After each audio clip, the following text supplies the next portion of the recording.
Hello, everyone, and welcome to another horrific unboxing. Right, I had this scheduled for tomorrow, but I've stuff to do. I thought, you know what, might as well just get it done now.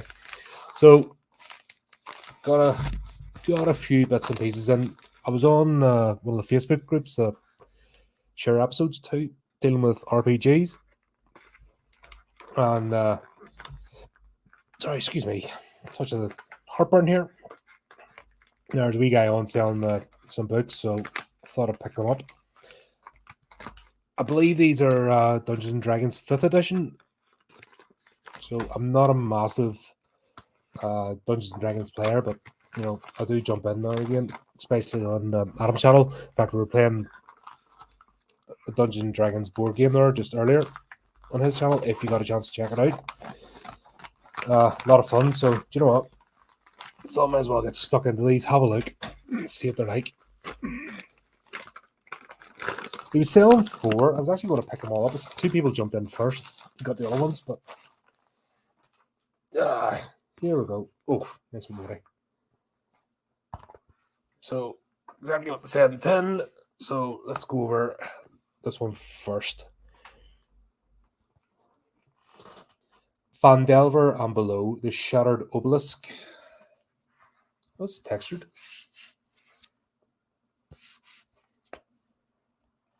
Oh, that's a good look. That's a good looking book. Sorry, excuse the shininess. Right. A beloved town is an unimaginable danger. Whether heroes or newcomers to Phandalin. Phandalin, is it? Or Phandalin? People more experienced than me, if you could help me with the pronunciation. Or returning after the acclaimed Dungeons and Dragons adventure Lost Mine of Phandelver. They discover hints of a threat lurking below the town. The heroes soon learn that a cult of a malevolent entity has set its sights on travelling Phandalin into the capital of its evil empire. To save the town from oblivion, the heroes must uncover a nefarious plot to confront otherworldly cultists. Phandelver and Below, Shattered Obelisk is a high fantasy adventure that begins with a familiar story of Last Mine of Phandelver and then delves into the perilous Underdark, where dangerous secrets fester and evil is afoot. Right, so this is part of a series. By the sounds of things. So, straight away, the artwork in these books. An interesting smell. I don't know what that is.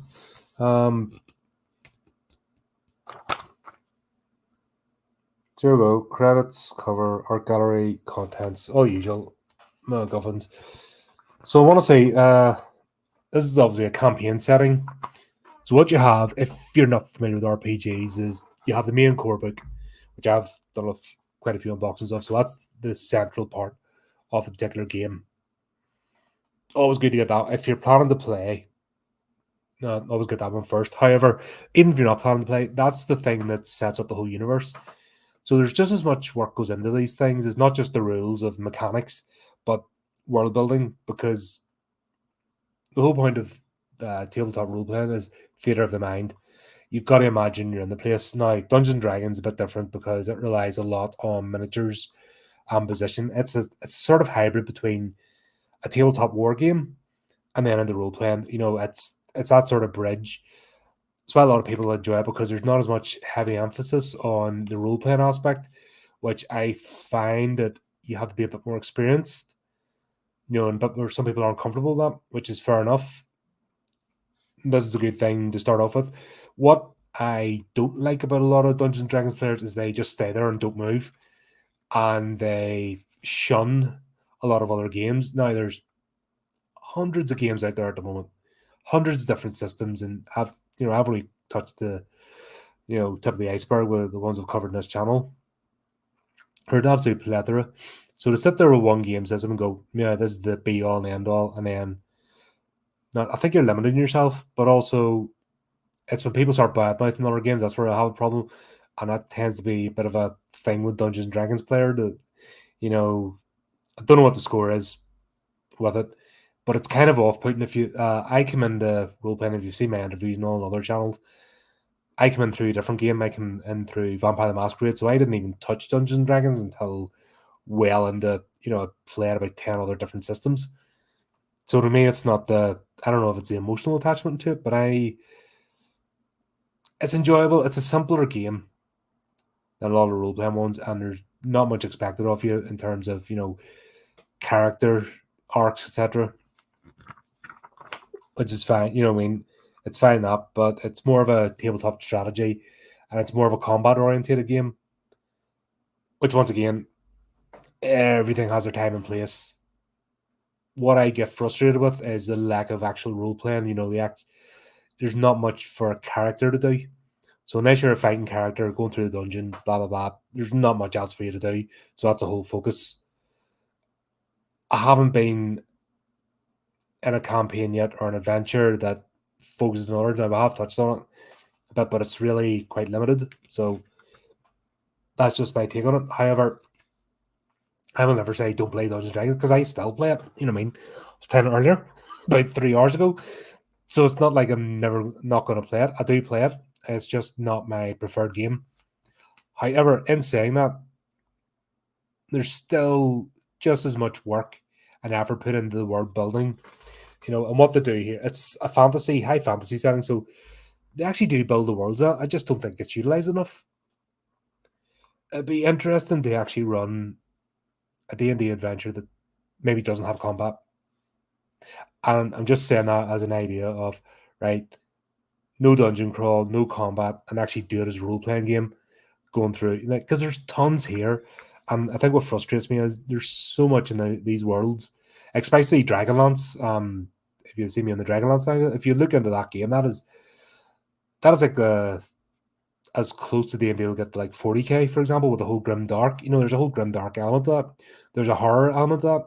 Ravenloft is a horror game, but most D&D players just gloss over all that and just go, dungeon crawl, fight monsters, get treasure. And there's teams of people have put so much effort into building the world and it doesn't get utilized. Just such a shame. Because if you look at the world of Kryn and look at others, they're fantastic, and the races and the hierarchy in the races. And right, tell me that's not a horror game. Bloody hell, you know what I mean?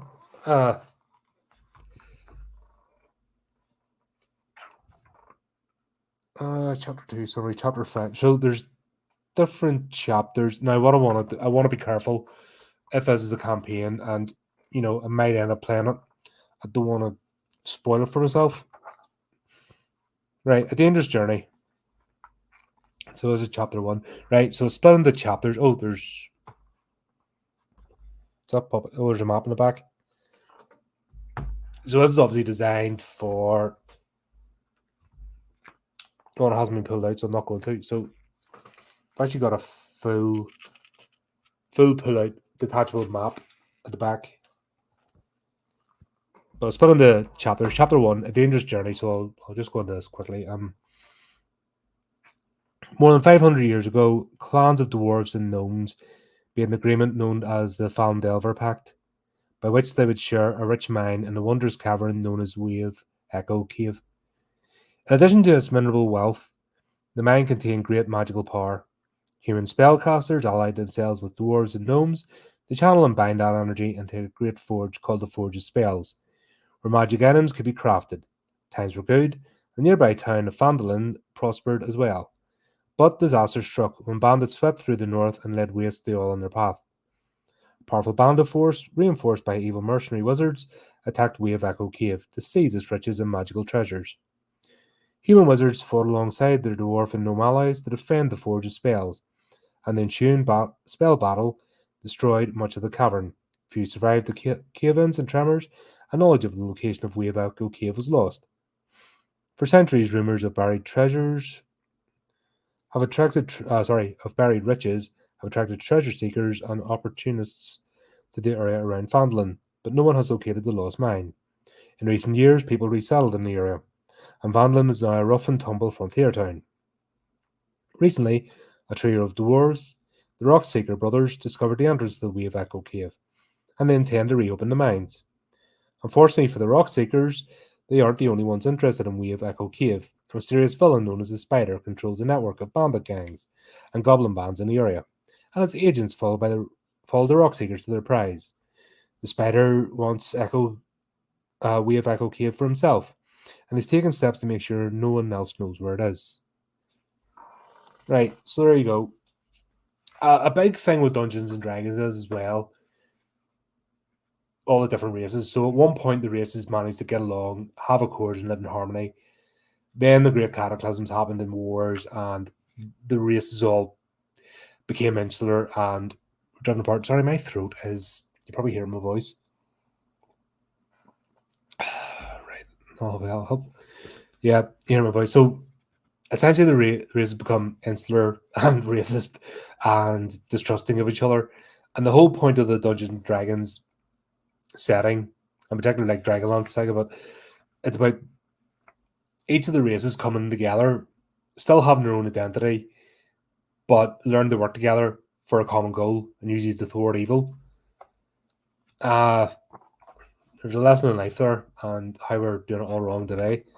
You know, you don't have to give up your own identity to respect and acknowledge someone else's. You've got a strange times going on, which actually having the opposite effect, making people more distrusting of each other. But yeah, we've got all the different types of characters here. Their equipment.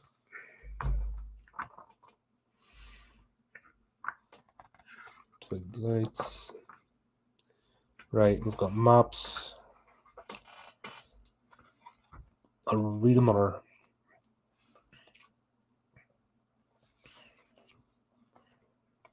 I'll read another chapter here.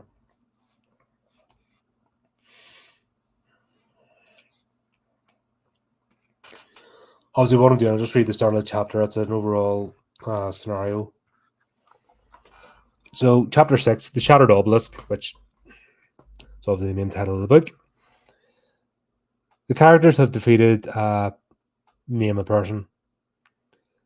The Sawplay goblin leader who collected fragments of the Netherese obelisk. However, an unsettling truth has emerged. Acting to behest much more powerful overlords who want the obelisk pieces to impose some terrible fate upon the town. Characters discovered the map, which shows the location of the remaining obelisk pieces. Right, I'll not read too much into that because it's obviously spoiled. So each chapter is a progression in the overall plot. Needless to say, and yeah, I'm not gonna. There's nice little maps. Whenever you get this on the likes of Roll20, that's the thing. So much effort went into the tabletop over the years that it's phenomenal. And it can be quite overwhelming as well. If you are only starting out in this and you're going, maybe join the group and the group's been playing for like 10, 20 years and they have everything you can imagine, and you're starting out with one book, it can be quite intimidating. However, most groups are welcoming. That's the beauty of role-playing groups. Most of them are welcoming. We always want more players. It's a lifeblood. Having players and GMs, DMs in this case, people to run games, people to play games. It's the lifeblood of this hobby. It's not something you can do on your own. It's a social game. One thing about modern technology is the VTTs are phenomenal. They have opened the doors for so many people to get involved. And even if you know nothing about the game, the character sheets, everything's set up so well that you can join a game with very little knowledge and quickly get involved. So never ever feel with these things that that you can't play or you don't have enough experience. Everyone welcomes you, player. And there's always starter characters, and you don't have to be right in the thick of it. You can be a character on the edge as you learn the system and how it works and take part. And more experienced players will generally help you out. Everything's about having the right attitude, wanting to have fun, and enjoy the adventure, because it's not really a GM versus players or anything like that. I've talked about this before in other unboxings, but it's all about sharing the adventure and telling a good story at the end of the day, and stretching your legs as playing a completely different character to you are as yourself. That's part of the fun. But there's that one. I'm not gonna delve too much into it because I don't want to spoil it. But you kind of get the layout. Each chapter is a different part of the story. You work through each chapter. That's a scenario. You you and your players, you pick your characters. That's all done in the first part, and it's pretty much the same as any system. Each character has different traits depending on what class you pick, what race you pick, has advantages and disadvantages, like anything really. And it's about having a balanced team. So you can't all be barbarians, a barbarian horde, and go in because you come against one spellcaster who's quite high level, you're done. It's about having that balance. And once again, there's less than life there. Everyone's different. Everyone has strengths and weaknesses, and we all don't act as individuals.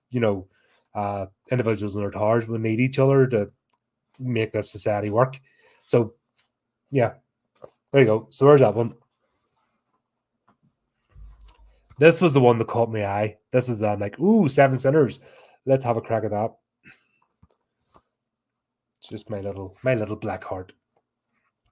Right, and this is also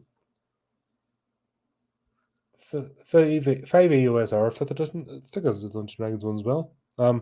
Right, anyway, it's not your typical Dungeons and Dragons. When you think about Dungeons and Dragons, you think of this.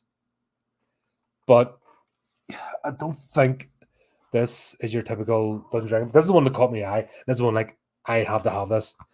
There's another one, but somebody else picked it up first. There was two I had my eye on, but holy right, okay. I don't think this is Dungeons and Dragons. Let me just say that's not your typical. Oh, hey Phil, hurry up. I take it you mean this one? Yeah, that's my thoughts exactly. It just caught my eye. I'm like, must check it out. So the back is very, very simple. 7 sacred virtues, 7 times subverted, 7 cults, 7 deadly sins, 7 kings, 7 crowns, 7 times damned. Not the other one. yeah. The other one's, good for a wee read. Oh, this is completely different. Yeah, this is something completely different. I'm glad I picked them up. Right. Safety at the table.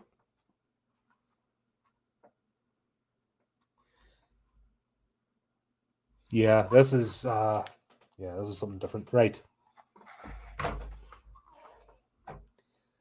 The issues addressed in Seven Sinners is not to be taken lightly, nor should the impact they can have on the people around the table be underestimated. Each player has their own set of experiences, even traumatic ones, and it's essential for everyone's safety to respect each other's sensitivity. The playing space should be safe, should be as safe as possible. Do your best to make it so. Making mistakes is normal. Learn from mistakes. Stop play when necessary. Talk about what can be improved, accept criticism, and build a healthy play environment. Best way to start a campaign using the 7 Sinner module is to set up a session 0, where the GM can present the statement of intent to the players and align perspectives in the game expectations.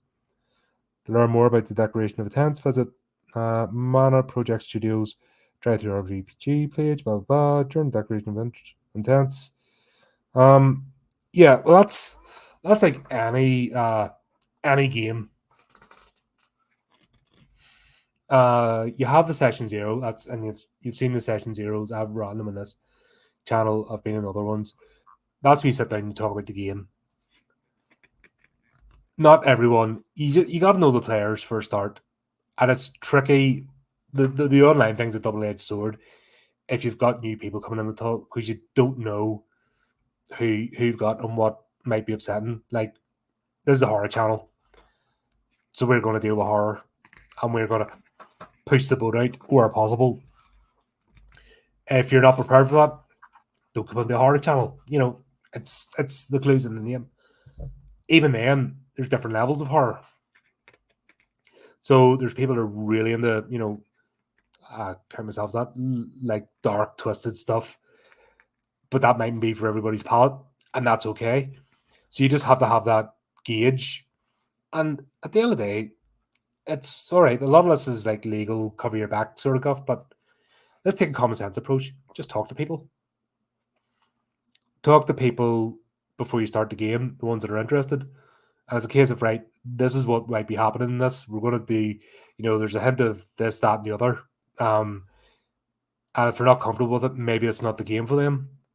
Because here's the thing about today's day: if one person gets upset, everyone's not allowed to play, which I think is wrong. It's about balance. You can maybe tone it down a bit, but if toning it down is going to ruin it for other people, then you got to think about who's taking part in the game. So I think the best way for that is just get to know your players. Have a chat. Maybe if this is the game you want to play, have a trial one first. Have a short campaign, a one shot. That's usually a good way. One shots are a great way for new players that you get to gauge what they're about. Then you can suggest that they might be interested in the full campaign. It was all more was it UK tabletop role playing? That's one of the Facebook groups. This week I was selling them. He had 4 books, and there's another one I wanted, but somebody else snapped it first, so I grabbed these two. There were the two left. Welcome to a new vision. The corrupt vision of the world that does not relegate the deadly sins to the sphere of ethics or morality, but drags them into reality in a very real, overwhelming, and terrifying way. Seven Sinners is an add-on to that answers the following questions. What would happen if human beings were faced with the embodiment of the seven deadly sins? There's a manga. There's an anime about the seven deadly sins. Bit cheesy, but kind of done that. The answer will obviously be in the hands of those who want to venture into such a pernicious reading. Seven Sinners contains some game mechanics referenced in the 5th edition rulebook, yet it intends to inspire as many gaming campaigns as possible. It doesn't directly match any official setting because it aims to convey a universal feeling that any culture or individual can understand: the fear of being found guilty. It's very vague about 5th edition of what? There's lots of 5th editions out there. You're being coy, dear book. Seven Sinners is a companion that collects ancient abominations and vicious mortals who have sworn to serve them. It's a concentration of horror and corruption that can provide numerous narrative opportunities for any adventure that wants to take a dark, abject, and violent turn. In summary, the supplement will bring new inspiration and several dark benefits to your gaming sessions, including 7 in-depth description of the 7 deadly sins, 7 description of demon rulers, minor cultists. Everything's a 7. 7's the main word. Number 8, an unknown lord manifests itself only when all others have been defeated. Right. Demons and Sins, the Seven Lords, Advent, the Possessed Body, A World Without Sin, 7 Crowns. I don't think this is D&D. This a lot of D&D players will be like, ah!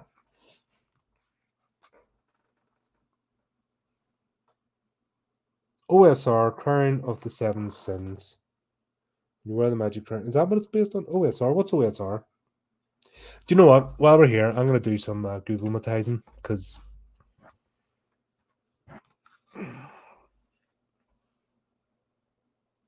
Mana Project Studios.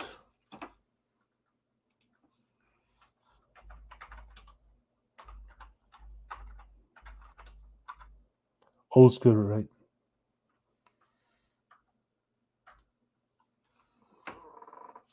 Mana Project Studios. Oh,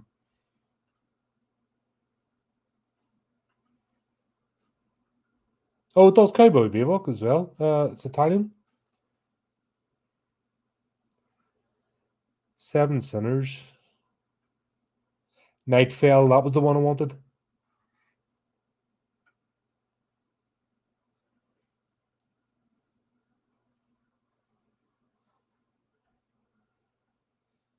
Is Nightfell the main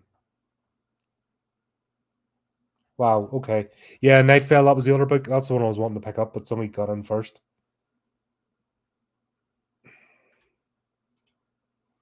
Let's go to the EU store. Right. Let's filter by English. Nightfell, a horror fantasy setting. Right. I got it now. So this is a Nightfell setting.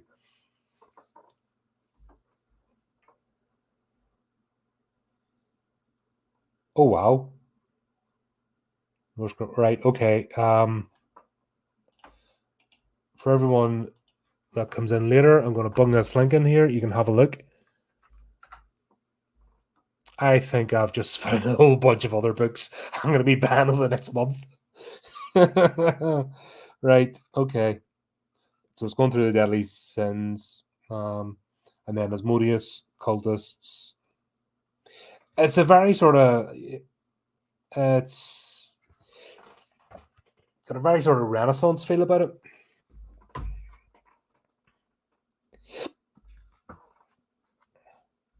Zealots. Check out this.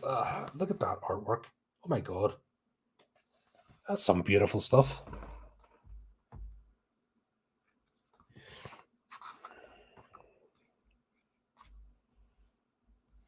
Oh, Beelzebub, and we're using the aspect of the fly for Beelzebub.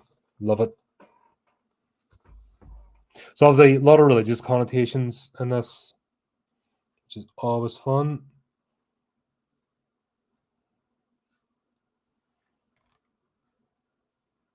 Oh, yeah, there's a whole the whole flipping grim dark things going on here.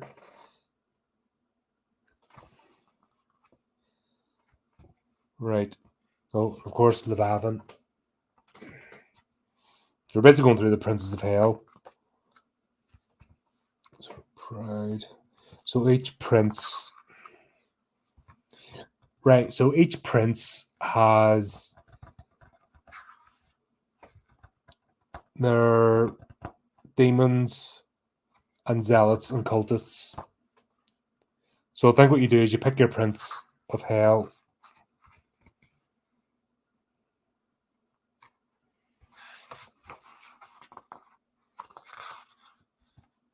Open game license version 1.0. So it's using OGL, but it's I'm confused. I'll have to read this one. This is one I'm actually because it doesn't seem like it's a scenario or a campaign, but I think it's a supplement to a Nightfell. Correct me if I'm wrong. That's the impression I'm getting here. But it's not so much a setting, but character. It's more about the characters and the type of characters. Why is he using OGL when it's nothing? This is nothing to do with D&D.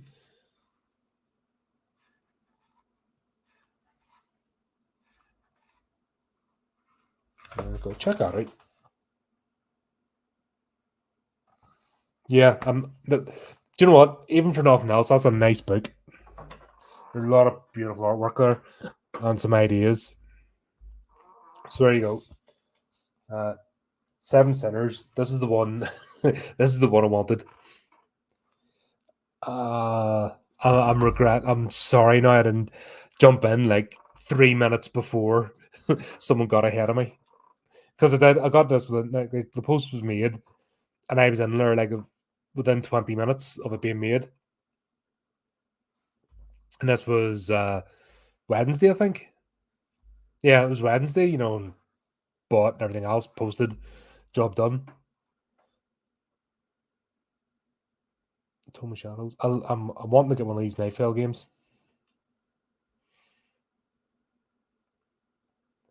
Adventure book.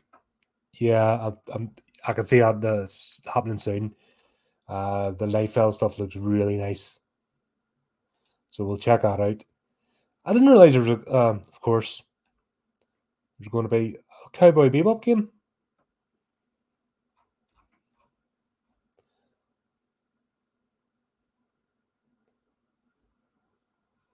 Yeah, there's a Cowboy Bebop game that looks like it could be a lot of fun. We'll all dress up. Everyone turns up as Faye Valentine.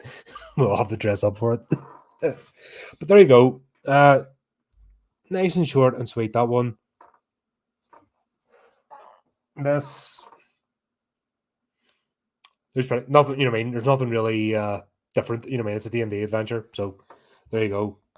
This is opening up a few doors to check it. This is obviously more my jam and more this channel's jam, if that makes sense. So we'll be checking that out. I think it's Nightfall. I'll tell you what, you'll probably see me doing a Nightfall adventure unboxing at some point, and if I do, then I can tell you that's a supplemental for it. And if it is, sweet. There you go, folks. Oh, are my bots working?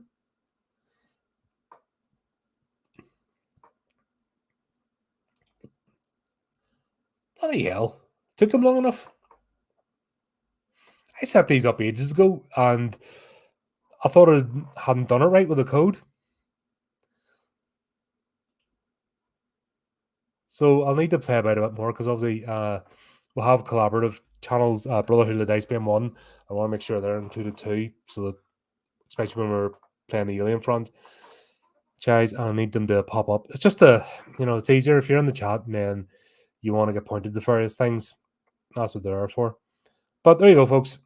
Thanks very much. Hope you like that. I'm looking forward to jumping in there. I'll do something. Saying I'm not doing this tomorrow now, I'll probably do something else in the evening. But I'm on another channel. We're doing a recording, and then I need to find out when that's getting released. So I'm going to be busy for a few hours tomorrow, but we'll take it from there anyway. But anyway, thanks for tuning in. And just easy to say, keep up the channel, do the type of clicky things. Until next time, keep it creepy, keep it horrific.